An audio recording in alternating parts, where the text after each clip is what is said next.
One of the most respected antagonist in the entire animeverse. எனக்கு ஒன்று புரியல, ஒரு ஆனிமியோட வில்லனை எப்படி அந்த ஹீரோவோட ஒட்டுமொத்த ஃபேன்ஸுக்குமே ரொம்ப பிடிச்சிருக்கு.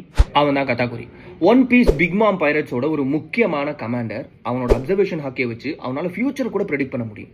ஓகே, இப்போ கதைக்கு வருவோம். அவனுக்கும் லூஃபிக்கும் மிரர் வேர்ல்டில் ரொம்ப சீரியஸான ஒரு ஃபைட் நடந்துட்டு இருக்கும். ரெண்டு பேரும் அப்படி அடிச்சுப்பானுங்க. அப்போ கதாகுரியோட சிஸ்டர் என்ன பண்ணிடுவா, லூஃபியை யாருக்கும் தெரியாமல் ஷூட் பண்ணிடுவா.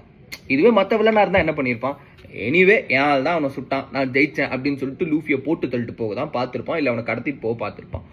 பட் கதாகுரி என்ன பண்ணான் தெரியுமா?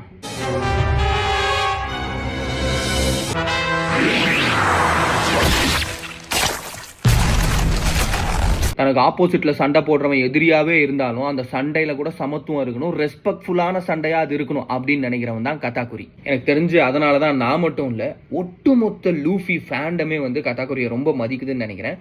லூஃபியும் கதாகுரியை ரொம்ப ரெஸ்பெக்ட் பண்ணுறான். ஏன்னா அந்த ஃபைட் முடிஞ்சு போகும்போது அவனோட ரெஸ்பெக்டை கதாகுரிக்கு கொடுத்துட்டு தான் போவான். கதாகுரி மாதிரியே வேற எந்த ஆனிமியில் வேற எந்த வில்லனை பார்த்து வில்லனாக இருந்தாலும் ரொம்ப நல்ல மனுஷன் பண்ணி அப்படின்னு நினச்சிங்க, அந்த கேரக்டரை கமெண்ட் பண்ணிட்டு போங்க.